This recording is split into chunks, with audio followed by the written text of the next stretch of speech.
ಈ ವಿಡಿಯೋದಲ್ಲಿ first PUC physics ಲ್ಯಾಬ್ಗೆ ಸಂಬಂಧಪಟ್ಟ ಹಾಗೆ ಕಂಪ್ಲೀಟ್ ಇನ್ಫಾರ್ಮೇಷನ್ ಇದೆ. ಲ್ಯಾಬ್ ಎಕ್ಸಾಮಲ್ಲಿ ಟೋಟಲ್ ಆಗಿ ನಿಮಗೆ 2 ಗಂಟೆ ಟೈಮ್ ಇರುತ್ತೆ. 2 ಗಂಟೆಯಲ್ಲಿ ನಿಮ್ಮ ಎಕ್ಸ್ಪೆರಿಮೆಂಟ್ನ ಮಾಡಿ ಅದರ ಬಗ್ಗೆ ಕ್ಯಾಲ್ಕುಲೇಷನ್ಸ್ ಏನಿದೆ ಸಂಪೂರ್ಣವಾಗಿ ಕಂಪ್ಲೀಟ್ ಮಾಡಿ ಸಬ್ಮಿಟ್ ಮಾಡಬೇಕಾಗತ್ತೆ. ಟೋಟಲ್ ಮಾರ್ಕ್ಸ್ 30 ಮಾರ್ಕ್ಸ್ಗಿರುತ್ತೆ. ಫಸ್ಟ್ PUC ಫಿಸಿಕ್ಸ್ನಲ್ಲಿ ಟೋಟಲ್ 16 ಎಕ್ಸ್ಪೆರಿಮೆಂಟ್ಸ್ ಇದೆ.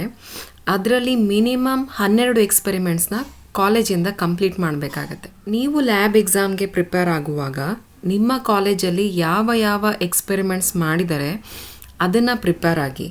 ಎಕ್ಸ್ಟ್ರಾ ಕೆಲವು ಎಕ್ಸ್ಪೆರಿಮೆಂಟ್ಸ್ ಕಂಪ್ಲೀಟ್ ಆಗಿಲ್ಲ ಅಂತ ಹೇಳಿದ್ರೆ ಅದ್ರ ಬಗ್ಗೆ ಟೆನ್ಷನ್ ಮಾಡ್ಕೊಳ್ಳೋ ಅವಶ್ಯಕತೆ ಇಲ್ಲ. ಯಾವ ಎಕ್ಸ್ಪೆರಿಮೆಂಟ್ಸ್ ಕಂಪ್ಲೀಟ್ ಮಾಡಿದರೆ ಅದರಲ್ಲೇ ನಿಮಗೆ ಎಕ್ಸಾಮಲ್ಲಿ ಕೇಳ್ತಾರೆ. ಲ್ಯಾಬ್ ಎಕ್ಸಾಮ್ಗೆ ಪ್ರಿಪೇರ್ ಆಗೋದಕ್ಕಿಂತ ಮುಂಚೆ ಲ್ಯಾಬ್ ಎಕ್ಸಾಮಲ್ಲಿ ಸ್ಕೋರ್ ಮಾಡಬೇಕಂದ್ರೆ ಯಾವುದಕ್ಕೆ ಎಷ್ಟು ಮಾರ್ಕ್ಸ್ ಕೊಡ್ತಾರೆ ಅನ್ನೋದು ತಿಳ್ಕೊಳ್ಳೋದು ಇಂಪಾರ್ಟೆಂಟ್. ಯಾಕಂದರೆ ಯಾವುದಕ್ಕೆ ಎಷ್ಟು ಇಂಪಾರ್ಟೆನ್ಸ್ ಕೊಡಬೇಕು ಅಂತ ನಮಗೆ ಕ್ಲಿಯರಾಗಿ ಗೊತ್ತಾಗುತ್ತೆ. ಟೋಟಲ್ ಮಾರ್ಕ್ಸ್ 30 ಮಾರ್ಕ್ಸ್ ಏನಿದೆ ಇದರಲ್ಲಿ 4 ಮಾರ್ಕ್ಸ್ ವೈವಾ ಕ್ವಶನ್ಸಿಗಿರುತ್ತೆ. ಕ್ವಶನ್ಸ್ ಏನು ಕೇಳ್ತಾರೆ ನಿಮಗೆ ಲ್ಯಾಬ್ ಎಕ್ಸಾಮಲ್ಲಿ ಆ ಕ್ವಶನ್ಸಿಗೆ ಆನ್ಸರ್ ಮಾಡ್ತಿರಲ್ಲ, ಅದಕ್ಕೆ 4 ಮಾರ್ಕ್ಸ್ ಇರುತ್ತೆ. ನಿಮ್ಮ ಪ್ರಾಕ್ಟಿಕಲ್ ರೆಕಾರ್ಡ್ ಏನಿದೆ ಅದಕ್ಕೆ 6 ಮಾರ್ಕ್ಸ್ ಇರುತ್ತೆ, 6 ಮಾರ್ಕ್ಸ್ ಇರುತ್ತೆ. ಹಾಗಾಗಿ ಅದನ್ನು ಕಂಪ್ಲೀಟ್ ಮಾಡೋದು ತುಂಬ ಇಂಪಾರ್ಟೆಂಟ್ ಮತ್ತು ಅದನ್ನು ಲ್ಯಾಬ್ ಎಕ್ಸಾಮ್ ದಿನ ತೊಗೊಂಡು ಹೋಗೋದು ಕೂಡ ಇಂಪಾರ್ಟೆಂಟ್. ಇದಕ್ಕೆ 6 ಮಾರ್ಕ್ಸ್ ಇರುತ್ತೆ. ನೀವು ಪ್ರಾಕ್ಟಿಕಲ್ ಎಕ್ಸಾಮಲ್ಲಿ ಎಕ್ಸ್ಪೆರಿಮೆಂಟ್ ಏನು ಕಂಡಕ್ಟ್ ಮಾಡ್ತೀರಾ ಅದಕ್ಕೆ ಟೋಟಲ್ 20 ಮಾರ್ಕ್ಸ್ ಇರುತ್ತೆ. ಹಾಗಾಗಿ ಇದರ ಕಡೆ ಹೆಚ್ಚಿನ ಗಮನ ಕೊಟ್ಟು ಪ್ರಿಪೇರ್ ಆಗಿ. ಈಗ ಪ್ರಾಕ್ಟಿಕಲ್ ಎಕ್ಸ್ಪೆರಿಮೆಂಟ್ ಕಂಡಕ್ಟ್ ಮಾಡ್ತಿರಲ್ಲ ಅದಕ್ಕೆ 20 ಮಾರ್ಕ್ಸ್ ಇರುತ್ತಲ್ಲ, 20 ಮಾರ್ಕ್ಸ್. ಇದನ್ನು ಮತ್ತೆ ಯಾವ ರೀತಿ ಡಿವೈಡ್ ಆಗುತ್ತೆ ಅಂತ ನೋಡೋಣ. ಮೊದಲಿಗೆ ನಿಮ್ಮ ಎಕ್ಸ್ಪೆರಿಮೆಂಟ್ ಏನು ಬರುತ್ತೆ ಅದರ ಪ್ರಿನ್ಸಿಪಲ್ ಬರೀತಿರಲ್ಲ ಅದಕ್ಕೆ 2 ಮಾರ್ಕ್ಸ್ ಇರುತ್ತೆ. ನೀವು ಎಕ್ಸಾಮ್ ಹಾಲ್ಗೆ ಎಂಟರ್ ಆದಮೇಲೆ ಲ್ಯಾಬ್ಗೆ ಎಂಟರ್ ಆದಮೇಲೆ ನಿಮಗೆ ಕ್ವಶನ್ ಪೇಪರ್ ಚೂಸ್ ಮಾಡೋದಕ್ಕೆ ಕೊಡ್ತಾರೆ. ಅದರಲ್ಲಿ ಒಂದು ಎಕ್ಸ್ಪೆರಿಮೆಂಟ್ ನಂಬರ್ ಅಥವಾ ನೇಮ್ನ ಬರೆದಿರ್ತಾರೆ. ಆ ಎಕ್ಸ್ಪೆರಿಮೆಂಟ್ನ ನೀವು ಮಾಡಬೇಕಾಗತ್ತೆ.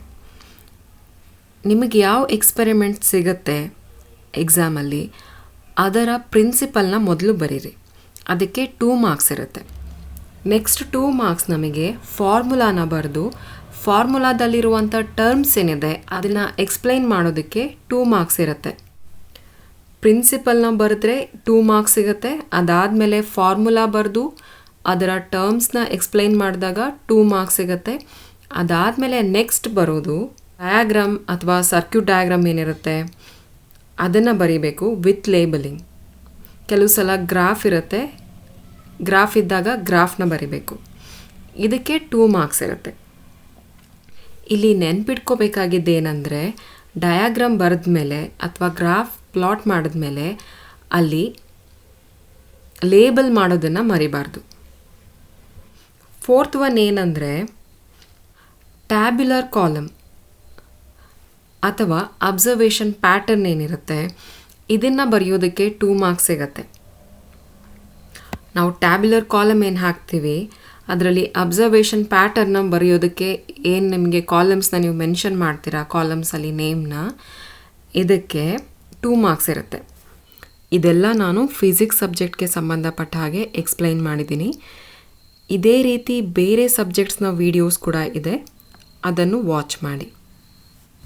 Constructing the experimental setup or circuit ಅಂದರೆ ಎಕ್ಸ್ಪೆರಿಮೆಂಟ್ ಮಾಡೋದಕ್ಕೆ ನೀವೇನು ಸೆಟಪ್ನ ರೆಡಿ ಮಾಡ್ಕೊಳ್ತೀರಾ, ಸರ್ಕ್ಯೂಟ್ನ ರೆಡಿ ಮಾಡ್ತೀರಾ, ಇದಕ್ಕೆ 3 ಮಾರ್ಕ್ಸ್ ಇರುತ್ತೆ.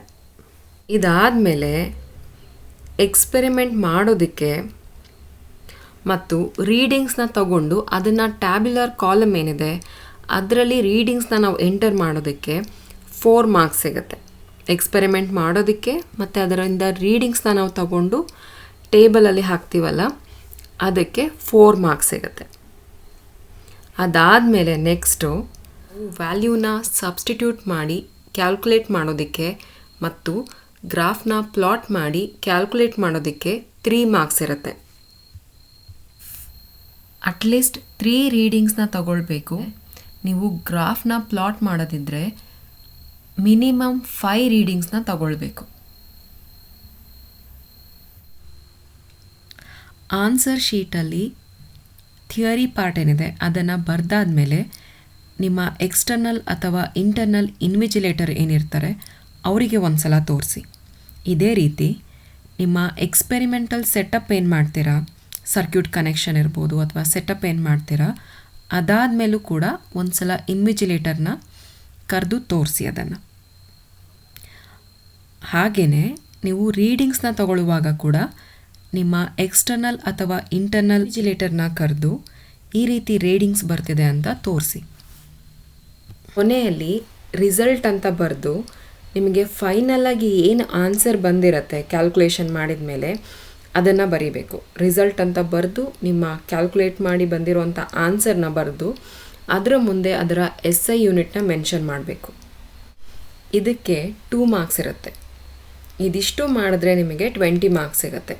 ಮೇನ್ ಫೋಕಸ್ ಲ್ಯಾಬ್ ಎಕ್ಸಾಮ್ಗೆ ಪ್ರಿಪೇರ್ ಆಗುವಾಗ ಮೊದಲು ಎಕ್ಸ್ಪೆರಿಮೆಂಟ್ಸ್ ಮಾಡೋದನ್ನು, ಕ್ಯಾಲ್ಕುಲೇಷನ್ ಮಾಡೋದನ್ನು, ಗ್ರಾಫ್ ಹಾಕೋದನ್ನು ಕಲ್ತ್ಕೊಳ್ಳಿ. ಅದಾದಮೇಲೆ ನೆಕ್ಸ್ಟ್ ವೈವಾಗೆ ಪ್ರಿಪೇರ್ ಆಗಿ. ಈಗ ವೈವಾ ಕ್ವಶನ್ಸ್ ಯಾವ ರೀತಿ ಇರುತ್ತೆ ಅಂತ ಹೇಳ್ತೀನಿ. ವೈವಾದಿಂದ ನಿಮಗೆ 4 ಮಾರ್ಕ್ಸ್ ಬರುತ್ತೆ. ಇಲ್ಲಿ ಮಿನಿಮಮ್ 4 ಕ್ವಶನ್ಸ್ನ ಕೇಳ್ತಾರೆ. ಒಂದು ಕ್ವೆಶನ್ನಿಗೆ 1 ಮಾರ್ಕ್ಸ್. ಮತ್ತು ಈ ಕ್ವೆಶನ್ ಏನಿದೆ ಇದು ಸಿಂಪಲ್ ಆಗಿರುತ್ತೆ, ಡೈರೆಕ್ಟ್ ಆಗಿರುತ್ತೆ. ಮತ್ತು ನೀವೇನು ಎಕ್ಸ್ಪೆರಿಮೆಂಟ್ ಮಾಡ್ತೀರಾ ಲ್ಯಾಬ್ ಎಕ್ಸಾಮಲ್ಲಿ ಅದೇ ಎಕ್ಸ್ಪೆರಿಮೆಂಟಿಗೆ ಸಂಬಂಧಪಟ್ಟಿರೋ ಕ್ವೆಶನ್ ಆಗಿರುತ್ತೆ. ಬೇರೆ ಯಾವುದು ಎಕ್ಸ್ಟ್ರಾ ಕ್ವೆಶನ್ಸ್ ಇರಲ್ಲ.